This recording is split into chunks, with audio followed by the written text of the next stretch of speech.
Hello, everybody. Hello, hello. Hi. How are y'all today? Good, good, good. I'm all right. Feeling a little under the weather, but Oh no. yeah, sore throat and some aches, but I'm keeping an eye on it. Stay hydrated. Yep. Yeah.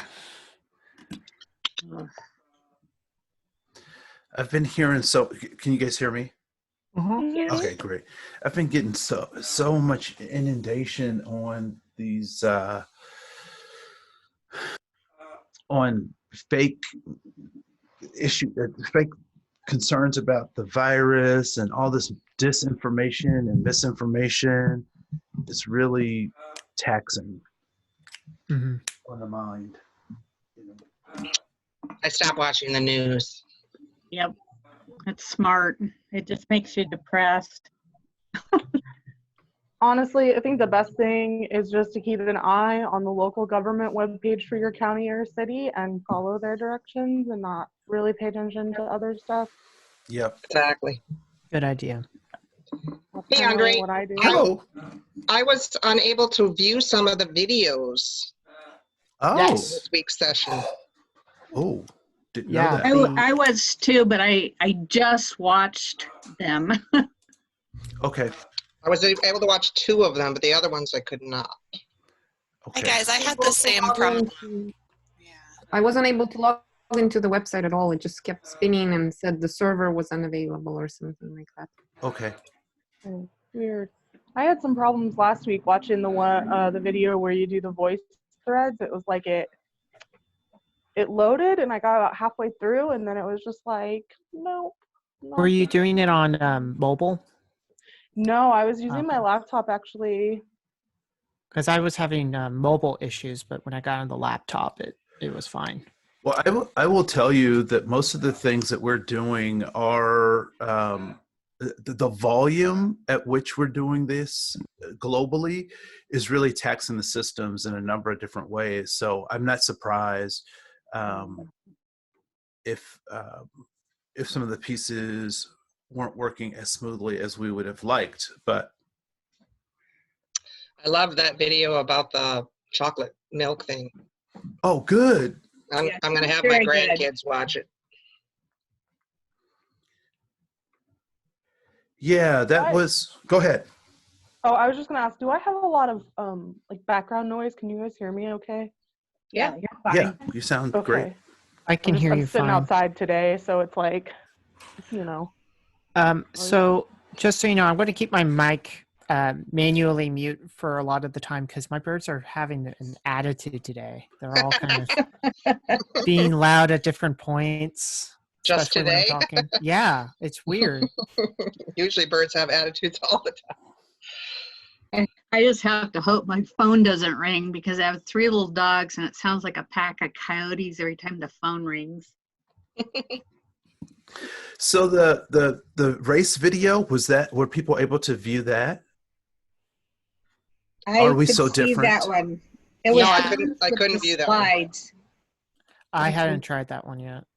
That was one of the only ones I could watch. I couldn't watch I can't, the ones that were through a university website. I couldn't log on to the university. It said I didn't have like access or something. Okay. Yeah. Yeah, that, and then a link-wise, the to be right or effective, that link is broken. That one's not showing. Yeah.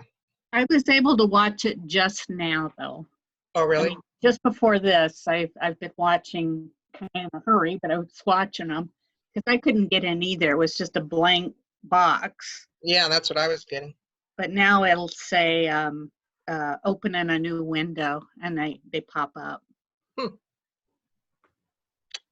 Okay. Yeah, sorry, I haven't tried the videos listed under this week yet. I'm a little behind. Apologies. Yeah. So No this star for you. Me Yeah. too. I started classes last week, so I'm kinda. Oh my Oh, yeah. goodness. Yeah. So this one maybe we'll watch together because it is, and I don't know why wasn't working. It's the same link as what I have here. So maybe we'll watch this together. And have some conversation about it, because I think it's a pretty important video piece. So let me see if I can go ahead and share my screen. We'll share that screen, or maybe I'll just share the file. Nope. Yeah, we'll share the screen, which would be this one. So I'm not sure. So you all can hear me well. Yes. Yeah. I'm going to play the video. I want you to tell me if you can hear the video well, and then can you hear that at all? No, but it said No. right before you hit play that it was on mute, the video. Okay. Do you have like a sound control to share the sound? I don't, but I will, because you can hear me here. Okay. So let me make sure I unmute that. I'm going to take off my headphones, so we'll be hearing it from secondary speaker. All right.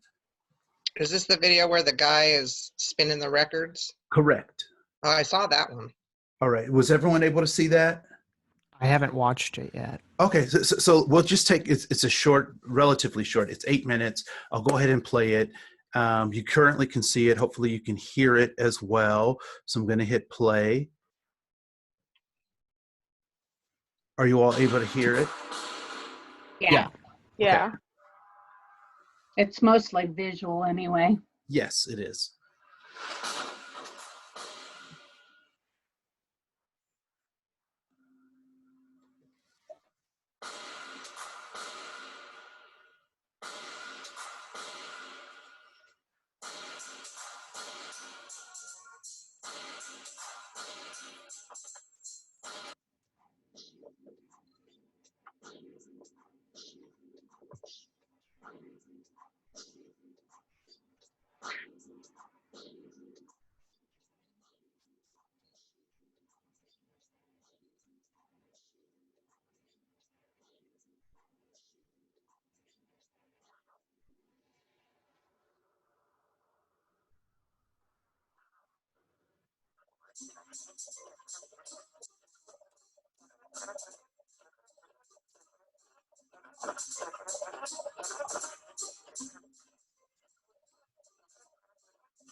It's so nice out today, you guys. Are any of you guys going to get outside a little bit today, or are you all trapped inside?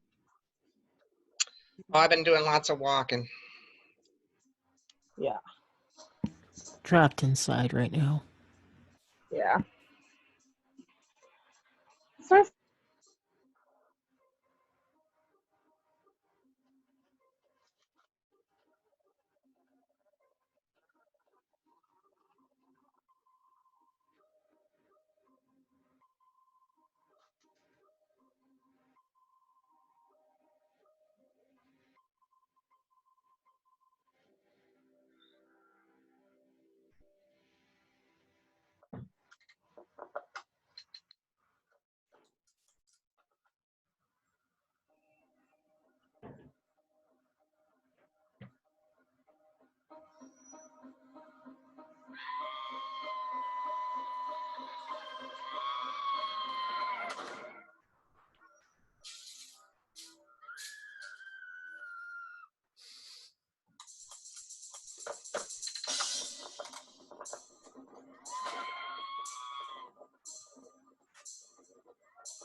Come on, doggo. Enjoying some sunshine. Sorry, I forgot I'm not muted. Talking to my dog.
I read too.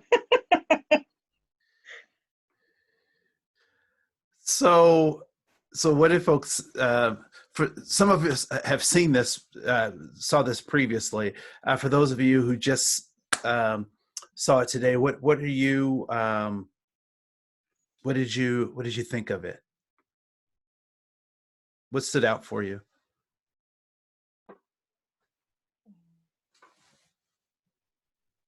Well, it was a very moody piece. Okay. But I guess it's about the power to change things. Okay. He was experiencing bad things and he kind of wanted to do that to other people, I think. Okay. He was fixing all the problems that people were having. But I don't know why he ran away at the end. It was too much. Right. That's what I think. So why do people, go ahead, Josh.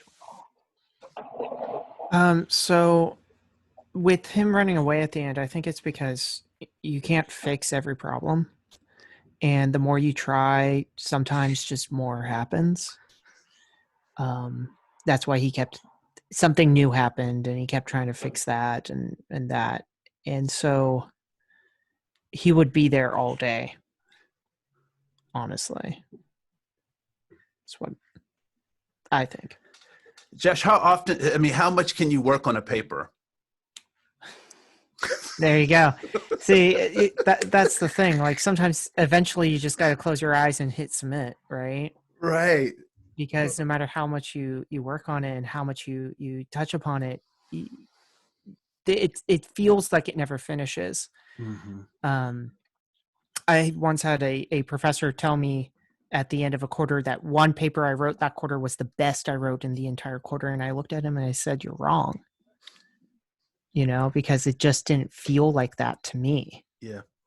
So, yeah.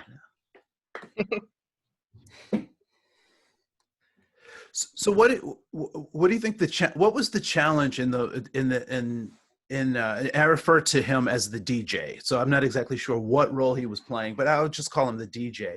So what do you think was what were the challenges he was facing? Like why did he not think he was done after the first time?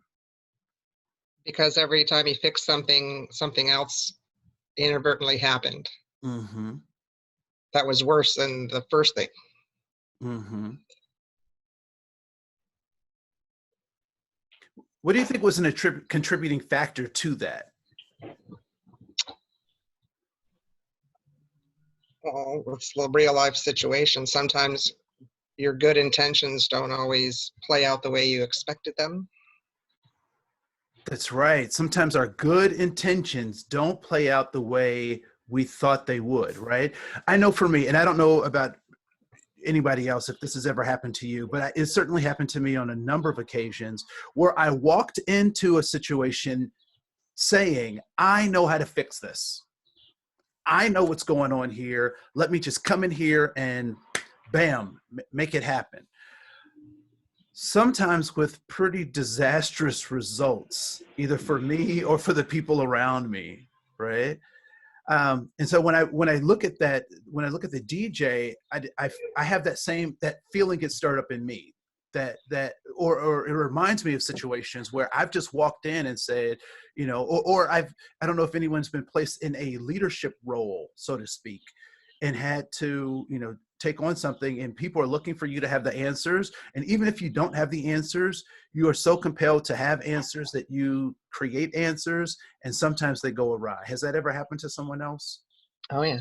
Yeah. So what do you do? What should you do in those situations where you may not have answers? People expect you to have answers. You're supposed to be the go-to person. How do you, what's a good way to handle that? I think find the backstory of the specific context you're in, which might have been why what happened in the video happens, because he is operating without maybe knowing the larger context of things sometimes, and maybe not knowing how things will impact each other. Mm-hmm. So I think especially when you, in this context of stepping into a leadership role, that's happened to me before, and I had to take time to really know the context of this whole world that I'm stepping into, you know. Mm-hmm. Mm-hmm. I think it's important to be able to say, I don't know if you don't know. Mm-hmm. And not try to pretend that you have the right answer. Like that's one of the first things I was trained to do when I started my first customer service job is if you don't know the answer, don't give people the wrong answer. Just go and find somebody who does. Yes. And that seems like a unique skill in these days and times, right? Yeah. Right. You can't expect to know everything. No. But you can try to find the answer in other avenues for people. Mm-hmm. What is that skill called? What is that? What's necessary? Humility. Humility. You have to be able to say, I have no idea. I don't know at all. But I will find out. Yeah. Why did I use the word skill? Why did I say that that's a skill? Because it takes, I mean, I don't know. I feel like sometimes, especially in leadership positions, like you said, everyone's expecting you to know. So having the strength to say, I don't know, can you teach me, is definitely a skill. I think especially in American society, we're not really supposed to say we don't know things. We're supposed to know things. Yeah, and I think too, on the flip side of that is that a lot of the time when people don't know an answer to something, they tend to just kind of, if they're willing to admit that they don't know, they might just say, well, I don't know. And then they end the conversation there and they haven't helped the person that needs help. And so I think too, there's a skill in recognizing that you don't know something, but knowing how to ask for that help and let the person that you're helping know that you're going to find the answer for them, even if you don't know it right now. Mhm. Absolutely. Yeah. When do you think that the DJ became most effective? When was the DJ the most effective? When he looked at the whole picture, When he looked at the past of everyone. So when he looked at the whole picture, he looked at the past, he looked at the current context. What do you think he had in mind as he was looking at those things? Because there's a third dimension that might not be as obvious, but is extremely important to recognize. What was that other component? In a way, it seemed like he looked at everyone's strengths Okay. with how each thing could be affected in different ways by each person. So getting the ball to the old man because he had that past that was related to it. Getting the little girl to walk past those people because she had a presence for them. Just kind of felt like he was playing everyone to their strengths without them knowing. Okay, so playing to everyone's strengths. What else? then weaknesses. Mm-hmm. When she walked between those people that were doing a drug deal, they looked at the innocence of the little girl and realized what they were doing was wrong. Mm-hmm. What else do you think? The guy that was going to buy the drugs, he ended up giving his money to the dancer, Yep. the break dancer. So the DJ looked at, you can say strengths, looked at the weaknesses, he looked at the context, he looked at all those things, and he also had a goal. Yes. He had a goal in mind, right? And so, and is that really clear what he was sent to do or what he was dropped off to do? But it is clear that once he had achieved what he thought was his goal, it was time to go. He was like, I'm out. Peace. And he ran away. And ran away. He was like, I don't want anything else. This is as good as it's going to get. I'm out of here. Right.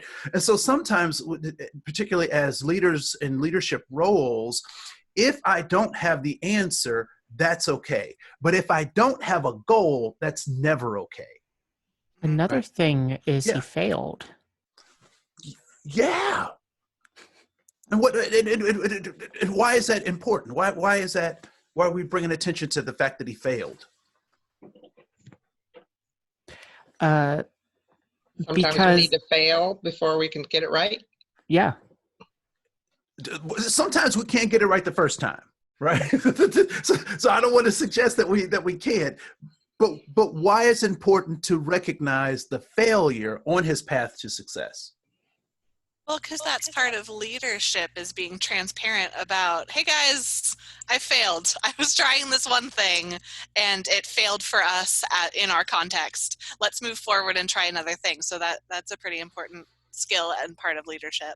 Yeah, he learned from each failure of how to tweak things. He was making all those tiny little tweaks. And I think Lena said we have to learn from our mistakes to move on. How quickly? So in his failure, how long did he stay in those failures? Not long. Not long at all. He said, so we have a thing at the Mayo Clinic, we have this saying called fail fast. And I think I may have mentioned this before, right? So if you're going to make a mistake, make it, learn from it, and move on, right? And so we can see that in this presentation really well. Snaps to Andre. I'm getting snaps. So yeah, no. Fail fast. Do it. Be not in a way that we're callous, but that we recognize that we can't stay in this failure because we have a goal we have to accomplish, right? And so I'm not sure how many people are familiar with Adlerian psychology. Have you heard of that? Adler, Alfred Adler, Adler. And Adlerian psychology differs from Freudian psychology in that Freudian psychology says we have this issue in our lives and we need to get to the root of that issue before we can move forward, right? So that's what Freudian psychology or psychoanalysts do or whatnot. So there's that vein of psychology. What Alfred Adler suggests is that we unpack our problem behavior as we move forward, right? And so where, it's whatever people's preferences are. I'm a move forward kind of person, right? So some people need to dig deep and get to the root of that tree and spend lots of time psychoanalyzing themselves and talking and, talk therapy and all this kind of stuff. And if I were to separate those two, I would say that that Freudian psychology is this kind of talk therapy, where Adlerian psychology is movement therapy, right? And so what Adler offers is that, yes, we have to get to the bottom of our knapsack, if you will, the things that we carry around, our luggage, our baggage, but let's do that while we're on our way to our goal. And so a lot of Adlerian psychology is really focused on being goal-driven. And so when we're interacting with people, when we're engaging people, we have to ask, what is the goal of that behavior? Or what is the goal of that interaction? What is the goal of the context that we're in, right?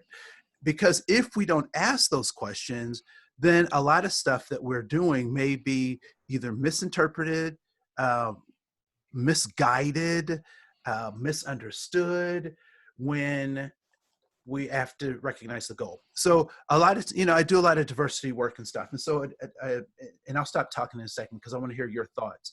But one of the questions that, and it's a reoccurring question that comes up, is how do I, and I think we talked about this last week as well, how do I, as a leader, cater to every individual's idiosyncrasies? And we're supposed to be working as a team or as a group. How do I cater to all those individual idiosyncrasies? And one of the things that I shared with them is that might not necessarily be the best way to think about it. That a good way to think about it is, what is the goal that you're trying to get everyone to, right? And so I'm less concerned about people's idiosyncrasies if those idiosyncrasies are helping us to achieve this goal. It's when those idiosyncrasies are counter what the goal is that I become concerned, right? Or that I have to deal with, manage, monitor. And I talked a little bit about the 51% versus the 49%. Even though 51 is winning, I still have to recognize the goals of those 49. And so good leadership brings those things along, right? And so in the case of the DJ, his work wasn't done until A, his goal was accomplished, and B, he brought as many people closest to his goal as possible, right? So there's a couple of folks in the chat room. I'm going to get to those. Thoughts, comments, observations?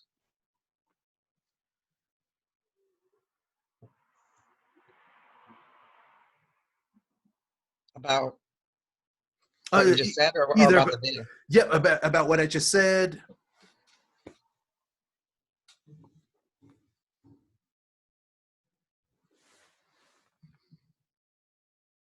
I think it makes sense. I mean, when you're working with a team of people, everybody's always going to have differences, but you're all there to support the overall mission of whatever has brought you together. And so looking at it from a goal-oriented standpoint, I think at least gives you a jumping off point as a leader. Yeah. And you can, I've spent a lot of time studying behavioral psychology, and we talk about function of behavior all the time to avoid misunderstanding someone. So if someone, like, I'll use the context of early childhood because that's where I work primarily. But if a child bites someone, they didn't necessarily do it to bite the person. They did it to get something or to take themselves away from a situation. And you can use that to understand your students and understand coworkers, because you can say, they didn't get, like, say you're in a conflict. They didn't get frustrated at me to get frustrated at me. They got frustrated at me because of something else that happened. So I think studying behavior that way is really helpful in a leadership role. Yeah. Yeah. So, go ahead. I was just gonna say that with the, because what you said is exactly how I do things when I'm facilitating a group or when I'm part of a group.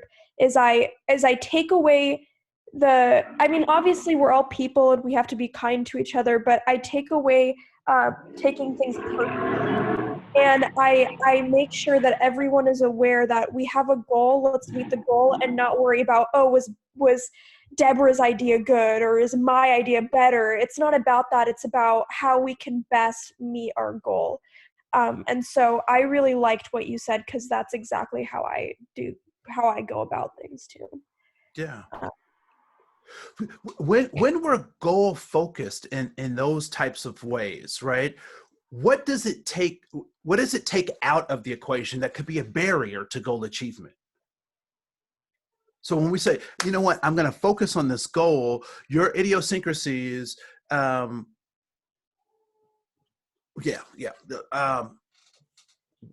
pay less attention. Well, I'll just give it to you, right? So it allows us to focus on recognizing that our methods may be different, but we have similar goals, right?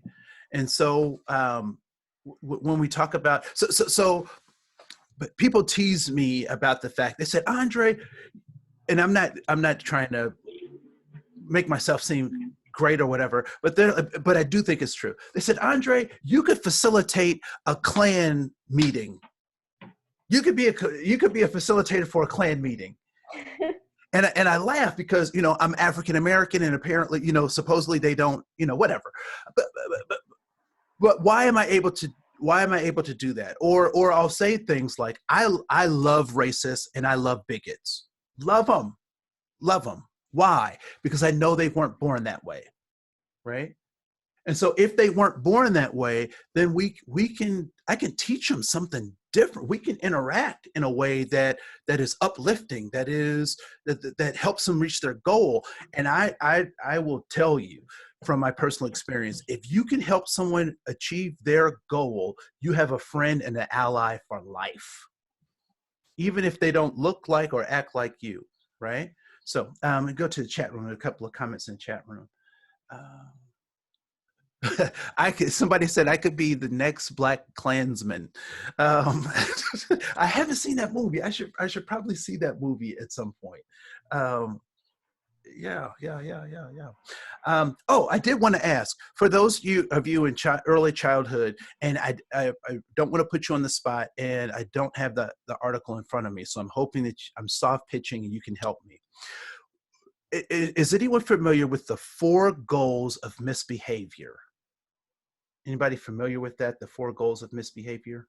Yeah, I think so. Yeah. Okay. Can you recite those? Yeah, the 4 reasons. Yeah, so it's avoidance, obtaining something, elopement or getting away from something, and tangible access. So you want to get food or something. Yeah. I wonder if we grow out of those. No. Yeah, I think that they're all, in my work, I've found that they're applicable through at least age 18. And I've specialized birth through 18, and I found they're always pretty somewhere. Like, it's not as clear maybe sometimes as you get older, but I think that they stay pretty relevant. Yeah. Kristen, what were you about to say? I thought you were about to say something. Oh, no. Okay. No, she got it. No, I want to hear it in your words.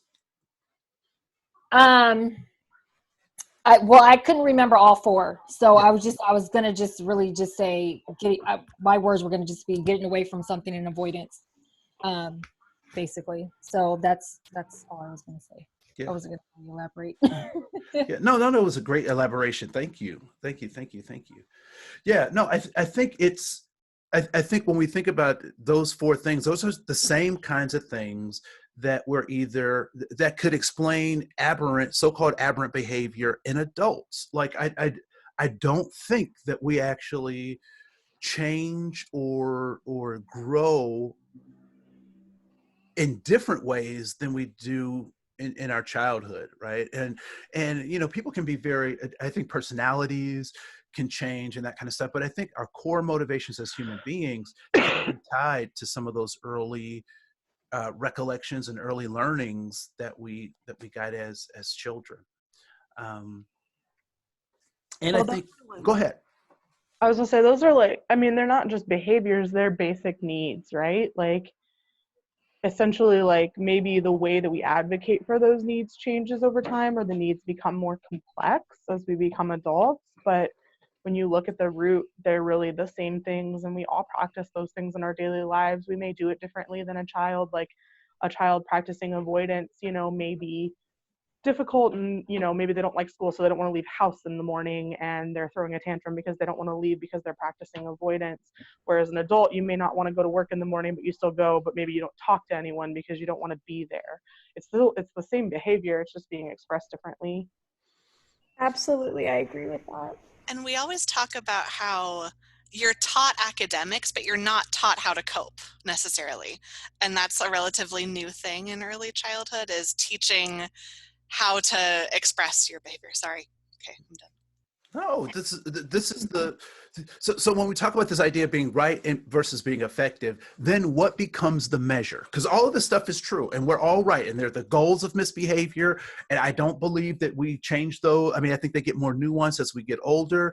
There's understanding the context, but ultimately, if we're looking to be effective, what should we be focusing on? Where you want to end up, what your goals are. Right? Yeah. What your goals are. The end game. The end game. Sorry, I just had to throw that. Topical, you know. Right. You know, so I think that's important for us to recognize, because we can get so sidetracked, right? So I taught K-12 for 8 years. I did middle school in the morning and then high school in the afternoon. We had a charter school, small school, about 128 kids in total. I may have shared this before, but I was infuriated with my principal when I said, I can't work under these conditions. I said, the conditions you have me working under are just, no human being can do what you're asking me to do. She had put 17 kids in my classroom when I was used to having 15. I was upset. I couldn't work under those conditions, right? It was a bad joke, but It's okay. Okay, good. One of the things I did learn, and I just lost my train of thought on that, but the idea was that my once I understood what my students were after, I could work with them. And sometimes they did not do things in the ways that I would have done it, or ways that I would have liked for them to do it, but they were able to accomplish the goal once I this is what it was. We can get sidetracked. So a lot of times what I found was that, like, so some of my kids were a little bit rough around the edges, and their ability to solve problems was limited to the ways that they had seen problems resolved, right? So a lot of them, their first inclination is to fight. So if you've embarrassed me, the emotion I have, I may have embarrassment, but I'm going to show you anger, right? And I'm going to lash out and I'm going to fight. So you've embarrassed me, you've hurt me, so I'm going to do the same to you. And one of the things that I oftentimes thought was interesting was that we had we're kind of in an octagon shaped building where all the classrooms focused to this common area. So it's an octagon, and we're kind of, all the doors to the classrooms go into this common area, the kind of breezeway, the common way. And it would be interesting that I'd have students who wanted to fight for whatever reason. They wanted to fight, and they would stand across the commons and yell at each other. You know, I'm going to get you. And maybe things have changed and times have changed, but this was what my students were doing. And so they would want to fight, and they would just get loud. And then when adults would show up, they would get louder, right? And then when they got audiences, they would get even louder. And what I figured out was, when they were getting loud and they're talking about people's mamas and, you know, I'm going to get you and all this kind of stuff in front of these adults, in front of this crowd, what they were actually saying is, help me, because I've gotten myself into a situation that I don't know how to get out of, right? So help me. And in those cases, we would, as adults, we would help them save face, help them bring it down, and all sorts of stuff.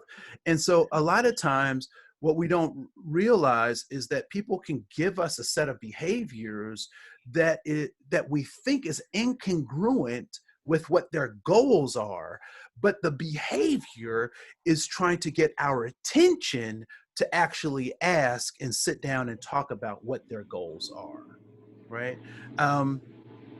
I know smoking is going to kill me, and maybe this is a bad example. Right? I won't use smoking. People get sensitive around smoking. But let's say I'm exhibiting a behavior that I don't see as a beneficial behavior, but I keep doing that behavior. Why would I do that? Why would I do a behavior that's not beneficial to me? What do you think? Get some type of result that you want. Okay. Like it's getting either the attention that you need, or and it's feeling some type of emotional disconnect. You're getting some form of reinforcement from it. Yeah. Yeah. Sonia, go ahead. Actually, I think Kristen said it better than I could have said it. But yeah, what did she say?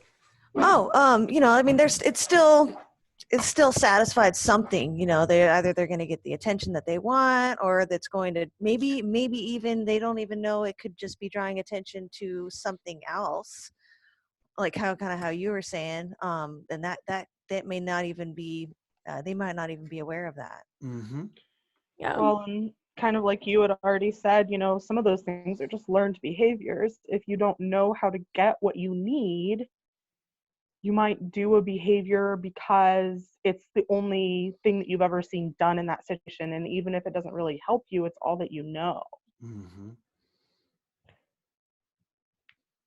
Yeah, and sometimes oh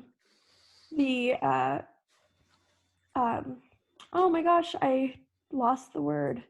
Sometimes the like instant satisfaction or gratification is like more important than the future consequences. I know how that is. So but yeah, I think a lot of people don't like understand.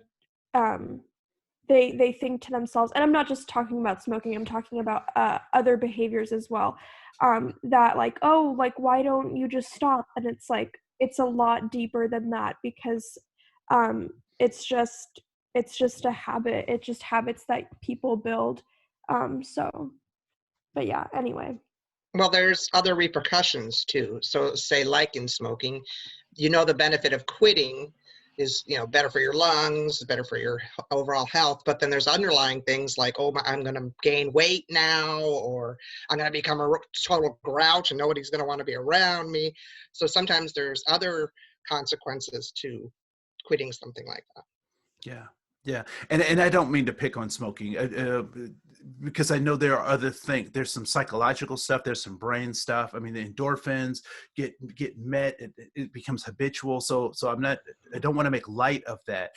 But I do want us to be able to look at that and transfer the knowledge of that, so that we can have grace when we interact with other people who may be dealing with something that we're not. For example, so all of this was a big, dance to kind of get to race and racism, right? So because we've had all of these conversations about this, it is my hope that we get to a point where we can have more grace and more humility for people who don't think like us, right? So have people heard of the book White Fragility?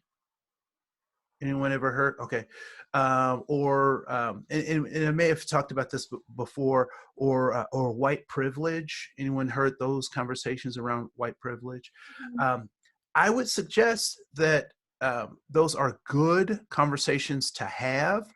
I'm not sure how helpful they are in a large group setting. I'm not sure how helpful they are in a large group setting, right? So, and I may have said this before, my physicians talk to each other differently than how they talk to me. Not condescending, but there are terms for the things that I'm facing that in their medical professional opinion, they can talk to each other like that. But when they talk to me, they can share some of those words with me, but they have to give me a more concrete context for what they want me to do with that information, right? So you mean talking like medical terminology, like they have a language that's specific to their profession? Is that what you mean? That's exactly what I mean. Okay. Right.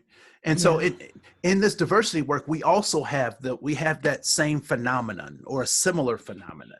Right. So if I bring in a group of white people and I say, all right, we're going to talk about white fragility and white privilege. And these are people who are not in the space, right? What am I going to be met with? Yeah, Well, they might get defensive. Defensiveness, right, Sonia? Yeah. Yeah, I mean, they probably wouldn't be ready for that. Well, and at the very least, they're going to be confused. Like if they're not familiar with those terms, then they don't know what you're talking about. Yeah, they could have tons of discomfort, right? So they may not even know what I'm talking about. And so that's what and this is why people say, you could facilitate a Klan rally kind of thing. Because we have to recognize where people are coming from and recognize that we have to give them skills. One other thing, and I'll share this with you. So I was watching National Geographics, and I'm not one. I don't like using metaphors, mixing animal metaphors with people metaphors, because there's a lot of danger in that. But I did see this principle that I thought was a very interesting one.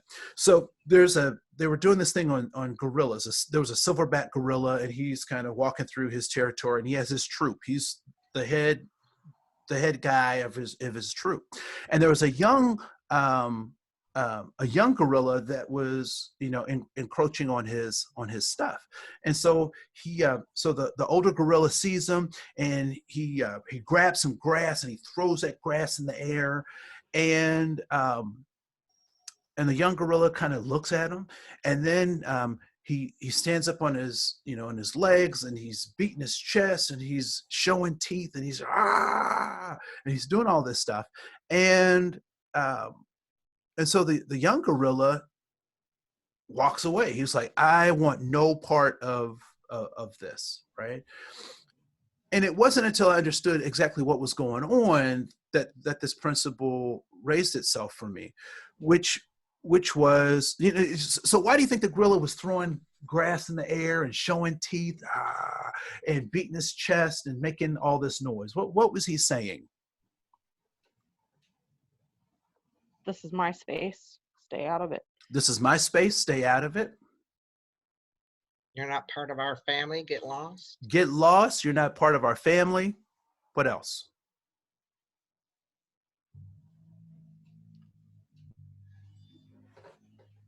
Why was he? To like intimidate the other one. To intimidate the other one. Felt like he was being challenged too. He felt like he was being challenged. Okay, so here's a question for you. Are there any emergency rooms in the forest? No. No, they're not, right? So what happens if two 500-pound gorillas actually engage? Well, in all likelihood, they both get hurt. So somebody's getting hurt, right? And when you're in the forest and you get hurt, what then becomes your destiny? Most likely you die. Most likely you die, right? I don't know if anybody's ever had a farm dog. We've had farm dogs, and then they when it's time for them to go, they walk off into the forest and nobody ever sees Old Yeller again, right? I think my grandfather might have had something to do with that, but that's the story he keeps telling us, right? Just, it's real life. It's the farm, So, at any rate, so the gorilla is actually saying, you are getting too close to something that is important to me. I'm going to act out. So you stay away from that. So you don't hurt me, right? How often have we seen that play out in our relationships, either with students or with significant people in our lives, that the closer we get to the things that they hold most valuable, sometimes they act out, right?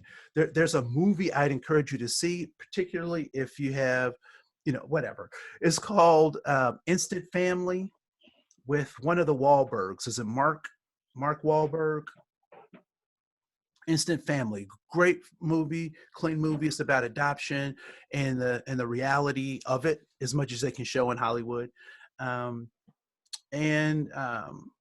Yeah, so oftentimes the closer we get, the more people start to rely on us. Actually, their behaviors manifest the opposite of what their intentions are, right?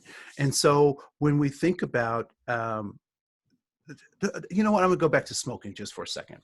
So when we think about things like gateway drugs, has anyone ever heard that concept? Yeah. Yes. Yeah. So what typically do people say is a gateway drug? Marijuana. Alcohol. Right. Hit that 40, right? What else? Marijuana. Go ahead, Josh. Well, someone else said alcohol, and I was agreeing with them. Who said that? Yep. And I'm not saying I'm not saying that this is what I'm saying this is what people say. Right. So I'm not getting into the science of it. But what I will say is that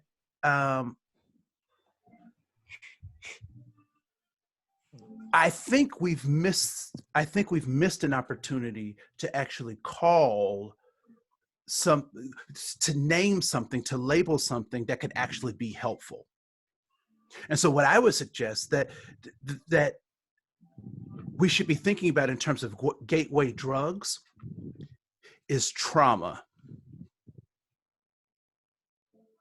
That trauma is actually the gateway drug, if you will, right? So for me, I have people who are alcoholics. I have people who are addicted to prescription and non-prescriptive drugs. I have people who are hoarders. I have people in my family who are shopaholics. I have people who have all of these things. And the one thing that in my own family, the one thing that all of those people have in common is trauma. Right? And so when I see a neo-Nazi, now you don't have to go here with me, but I just want to tell you, I'm going to let you in on my psychology. When I see a neo-Nazi, one of the things that I recognize is that this individual could be experiencing or have experienced a trauma that is making them behave this way. Right? Mhm. How then does that become helpful? So if I recognize that trauma is problematic in people's lives, how does that become a helpful tool for me to engage with them? Well, I think kind of going with your analogy with gateway drugs and drug use, there's a study, initially all of this research that was done on addiction and problems with drug use was based on study of rats. And if anybody's familiar with rat park study, essentially what they discovered was what they thought they knew about rats and rat addiction to especially cocaine was what they were looking at, was that they had it all wrong and they studied it wrong. Because they had been isolating the rats when they were studying their tendency to go back to a drug-laced water. What they discovered was when they had the rats in a community, they almost never went back for the drug. And so I think that when you look at somebody who, like you said, has experienced trauma or is exhibiting a behavior that we might say is unusual or not helpful to them, the answer a lot of the time to healing that is community, and you can only give community to people if you give them the opportunity to connect to you. Mm-hmm. It also helps to understand people's reactions. Like I think of the study, I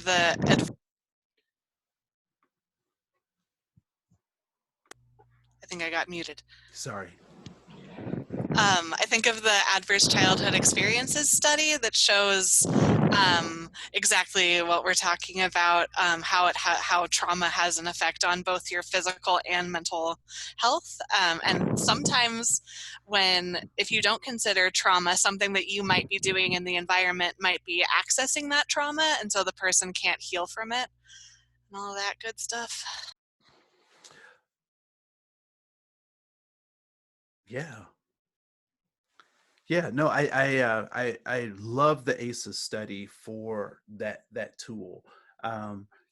Simultaneously, we can have reasons but not excuses, right? So I do want to leave us with that there are oftentimes reasons people do things, but we can't let those become or excuses. So any other thoughts about trauma being kind of this gateway and how that can be helpful, particularly when we think about, working in diversity spaces or as a leader?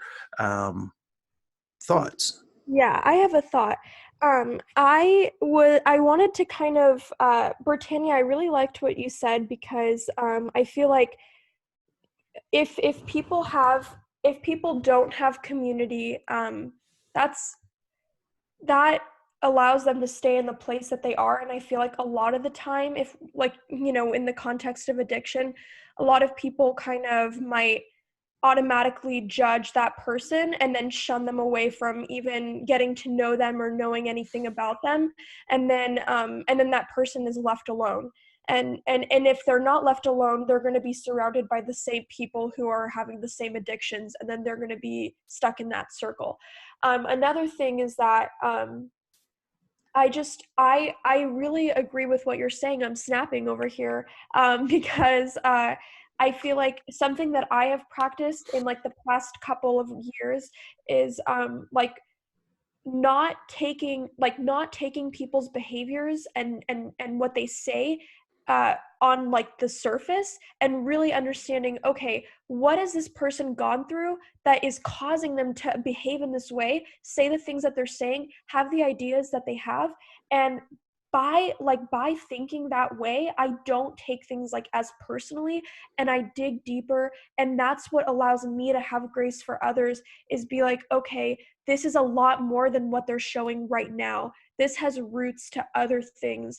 And that is how I find grace for people and I feel like it's a really good practice, because I feel like a lot of the times, I'm talking a lot, but I'm going to stop soon. But I feel like a lot of the times what people will do is, let's say somebody behaves in a non-conventional way, and let's say they snap at me or something.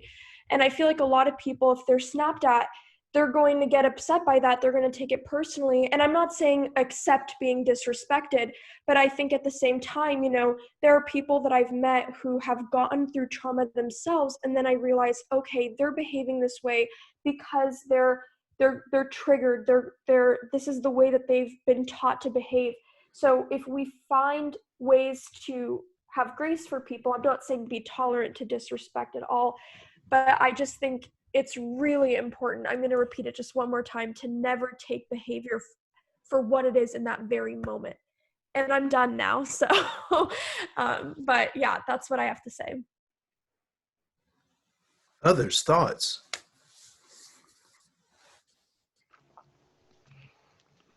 I'd like to add to what kind of Angie was saying, and then I'm not sure if I was reading in the slides, but I was reading it somewhere about we're talking about how, when we're intaking people's like behaviors, sometimes people are more likely to think that this is just how this person is versus if they're having a bad day or if there's some reason for that.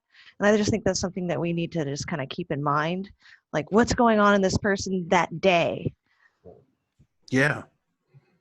Yeah. Yeah, I agree with that.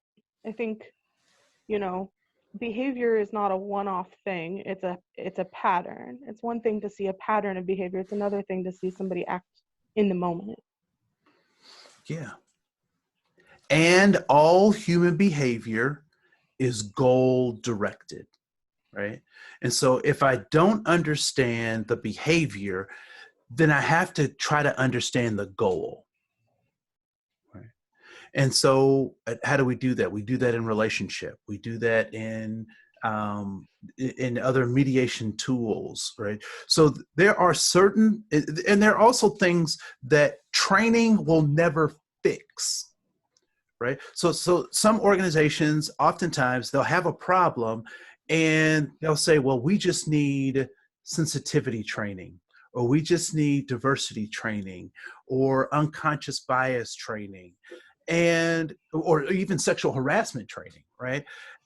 And what I'd like to suggest is sometimes we just need healing opportunities, right? So not that everything has to be made right or fixed, but we do need opportunities for people to heal relationships. That, and it's the same thing we ask our kids to do, our kiddos, right? So we have our kiddos. How do you make this right? And I don't know that we've necessarily have enough. I think the tools are out there. I don't think we have the tolerance, meaning putting up with something long enough to actually manifest those possibilities in our society. Right. Because oftentimes healing, sometimes I just want to be heard. Sometimes I want to talk or to see somebody else's perspective. And when I see it or I hear it or I interact, I go, oh, that's why. Okay. Well, I don't agree with that, but it makes sense given what we've talked about. So, cool. I love these conversations. Anything else folks want to kind of tackle or address? I have a question for you. Yes. When you hear these stories about people coughing on fruits and vegetables at the grocery store or spitting at other people or coughing, what makes you think that they're behaving that way? So here's the thing we also have to recognize. And excuse me if you think I'm being somewhat vulgar. We've always had idiots with us, right? So I think that's one thing to recognize. I would also say that, and it's also funny because people will say this, that they'll blame generations for stuff, right? What's wrong with these kids? They're doing this, that, or the other thing, or they're not doing this, that, or the other thing. What we forget is that generations don't raise themselves. That they've been, right? So when I hear about kids, like there's a thing where a kid at Taco Bell licked all the taco shells, right? Like, that just makes me say, I'm not going to Taco Bell. And recognizing, but why is the kid doing that? Because somebody took a picture and he's hoping to get a bunch of likes, right? So we reinforce some of these behaviors by our social behaviors. Who do we raise up as? I will tell you that there are many a child who wants to be a professional athlete, not because they have a love for the sport, because they love all the trappings that come with being a part of that thing. So that's just my thing. I think it goes back to the 4 goals of misbehavior, looking at the 3 goals of, safety, significance, and belonging. And I think that somehow they think that those 5, those, is that, 4, that those things interlock to help them reach their goals, right? So that's my thinking. Anybody else? What do you think? Yeah, I think oh, go ahead. No, you go, Angie. It's okay. I'll just say that I know that I personally don't I don't agree with people who make like documentaries about like killers and stuff, because I feel like that like they're glamorizing it, and then if there are people who are, some people like want that kind of fame. I'm not saying all killers do, but there might be that motivation. And so I just thought that was interesting, like what's the goal of things, and like in how people view it in society, like the reproduction of it, just how that guy might have thought he's going to get a lot of likes, and people might like that post. Why are you liking it? You're reproducing that. So, but anyway, Britannia, go ahead. I was just going to say, I think too, like that could be specifically for this coronavirus, coughing on fruit or licking objects people are going to eat or whatever gross germy things people are out there doing. I think some of that too could be just an expression of frustration. Some people, when they're angry or they're frustrated, the only way they know how to cope with that is to lash out. And so in a way, that's lashing out at people. That's finding a way to hurt somebody else to alleviate the pain or the frustration that you may be feeling as an individual. And we are not short on frustration and anger right now as a world, I think. Yep. And I would also say that does not take away from people's responsibility or the consequences for those behaviors, right? So just because I understand a behavior does not mean that it negates or takes away the responsibility for acting out in those ways, right? So, so that's something that sometimes when we get into these conversations, people get confused and they say, well, you're just being psychologically soft on people, or you're giving them, no, I'm not, that's not, I'm saying we want to understand it rightly so that when consequences come, they understand rightly why those consequences came as a part of the choices that they made, right? One of the things I never let my students say is, someone made me. Right? You made me mad. No, they didn't make you. That was a choice that you were able to, that you chose to get mad.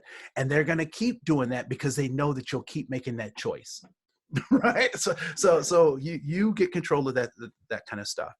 But so it's easy to blame some, it's just those kids. Well, it's not really just those kids, because they are in a context, they're in a world that is supportive in some way of that behavior. If I just did a random good thing, am I going to end up on TMZ? Probably not. I don't know if you guys have TMZ. Okay, it's a fake, not fake news, but like glamorized news. Tabloid outlet. Tabloidy, yeah. So cool. Let's see. I was gonna go back into. Oh, sorry. I was gonna go back into the course just to. I did fix a one of the quiz questions was weird. It was funky, so I went back and I fixed it. What question? It was. Let me see if I can get out of here and go back to that. it was something about. Was it the platinum rule one? It was the platinum rule, and Mm-hmm. so I Messaged went you back. about that one too. Yeah, I fixed that. Yeah, it was a little bit on the funk side. So, so we fixed that. Where are my? Can you guys see my screen right now? Yes. Yes. Okay. All right. Cool. Just want to touch a little bit on. Let's go back to the quiz. While you look that up, could I say something about what you were saying earlier? Yeah, please. It kind of makes me think of some thoughts I've had in the past of saying it's all right when someone apologizes, and saying something like that could inadvertently cause that behavior to continue, I feel. I don't know if other people see it that way. Josh. Yes. Yes. And so I've started, pushing for myself to say thank you instead when someone apologizes. To, like Angie just said in the chat, it makes people reflect in a way, I think, a little bit more on what they did especially when they apologize, because you don't expect that as a response, right? Yeah, I think it adds weight to it when I've done that in the past, or when I've received that, when I've apologized for something. It makes the whole thing seem more complete, I think, and we can like move forward together type thing. Yeah, no, good stuff. Oh, let me see what's in the chat. Let me see. Yeah, it's like Angie was just saying, it's because it's sometimes not okay. It's not. Well, and I think too, you did Andre, a really good job of making the distinction of like, to understand someone and where they're coming from is really important, and it's a vital part of connecting with them. But that doesn't mean that you have to excuse the behavior like it was acceptable. You can do both. Correct. And this is the thing, particularly in our modern era of microwave everything, right? Like instant kind of stuff, is that it is so much easier for people, and maybe this is just a human thing, right?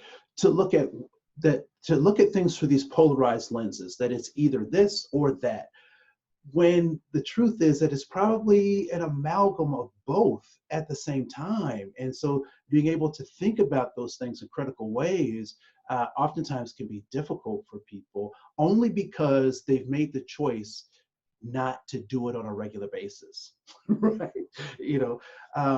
And so the more we do that, the more the better we are at doing it. I said there was one more thing I wanted to say in the class. So yeah, this was so equity lens. The equity lens is so it has three parts that I did want to talk about that, and it's people, it's about process, and it's about power or / participation. So when we think about and actually King County, Washington, has birthed this process of an equity lens. And so there are tons of great resources on the King County website around how to develop an equity lens. Ultimately, these three pieces are there, right? So the people, the process, and the power. And so if we look at developing an equity lens, what we want to look at is who is at the table and who is not at the table, right? So who is in the conversation, who's in the discussion, and who's not in the discussion. And so really thinking about that and thinking about our processes. What processes do we have in place that include people, and what processes do we have that exclude people? And is that process helping us reach our goal? And then thirdly, the power or the participation piece follows that same model of the other two, right? So who has power, who doesn't have power? Who are the decision makers, who aren't the decision makers?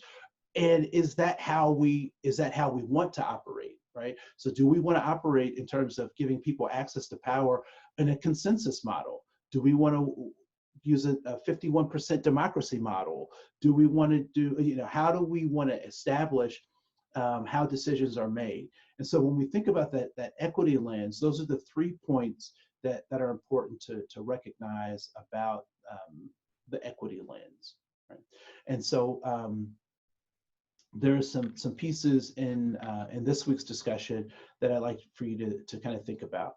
And we are replacing VoiceThread with just a chat room. And if you have a video you want to put in, you certainly can put it in there. You don't have to, but we're just going to replace that with a threaded chat board kind of thing. So so feel free to put your weekly reflections in that, and we'll sunset the VoiceThread. Right. Cool. Let's see, anything else? Next week, the race talk video is kind of long, so you may want to carve out some time to sit and watch that video. And I find it interesting only because I know Dr. Wing Su, but Daryl Wing Su, but I think you'll also find it fascinating, and it really does give us some tools on how to have these racialized conversations. And again, I want to talk specifically about race because it can be a model for how we talk about other things. So so I want us to learn from this discipline to apply this to other disciplines, right? So the things there are some nuances that are a bit different. But if we get the gross motor skills, we can figure out those nuances in each of our particular contexts. So, yeah. So that's all I'd like to say or spend time with. If folks have questions or comments, I'm more than happy to entertain those. But that's all I have to cover for today. I have a way off-topic question for you. Okay. Last week you mentioned how you don't celebrate Thanksgiving in a typical way because your wife is Native American, right? I was interested in how you celebrate it because my wife is also Native American, so I was wondering differences or similarities or anything. Yeah, so it's a couple of things. There are a number of national holidays that my wife's family celebrates, but for different reasons. So like the 4th of July, there's always a big powwow around the 4th of July. Mm-hmm. And a number of white people are confused by that because they think they're celebrating the 4th of July, when in fact, they just want to have a powwow without anybody bothering them. Right? So they're having their powwow. People are celebrating the 4th of July, but they're just having a powwow because everybody else is busy doing their own thing. And Thanksgiving is very much the same way, right? So we're obviously not thankful. I mean, we are thankful and gracious because, and I think I shared this before, we're conservative Christians, and that's what we do, right? So we are thankful at that time. But we don't do we don't do all the folklore, the American folklore that goes with it, because it's actually counter our experience, right? So we just put my daughter in a private Lutheran school for a number of our own personal reasons, but we put her in there. But one of the things that we asked them was a litmus test. And we chose this school because they passed the litmus test where other schools didn't. And I simply asked, how do you talk about Thanksgiving? And I got an answer that I appreciated from this school, where other schools I didn't get the kind of answers that I wanted. So yeah, it's not remarkably different by any means. We do oftentimes have fry bread, which is not American Indian, but has become American Indian, and that's another conversation we could have at another time. Yeah. But yeah, so we yeah, so we celebrate family and Thanksgiving, but not with the folklore that goes with being Americans. You won't find any pictures of turkeys, of any Hand sorts. turkeys and Hand stuff. turkeys. No, I don't play that. It's just It's similar here with my family too, or my Yeah. wife's family. Yeah. Yeah. So cool. Thank you for sharing asking. that, you guys. That was nice to hear. It's Yeah. it's nice to hear people celebrating holidays in different ways. Yeah. And it's also interesting that they may mean different things, right? So I know Muslims who do not, they take the opportunity to participate in Christmas, but they are not celebrating Christmas, if that makes sense, right? It does.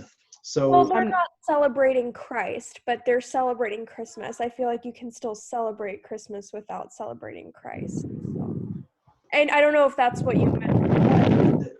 that is certainly what I meant, but yeah, no, it's so it's interesting, right? So thank you so much. I really appreciate these conversations. And if you appreciate these conversations, please let your people know that you value these conversations and our interactions, because hopefully we can get other colleagues to do some similar things. So thank you so much. I find this time valuable. Thank you. All right. Thank you. No problem. All right. And with that, we will stop sharing, and I will see you all later. Thank you. I'll see you next week.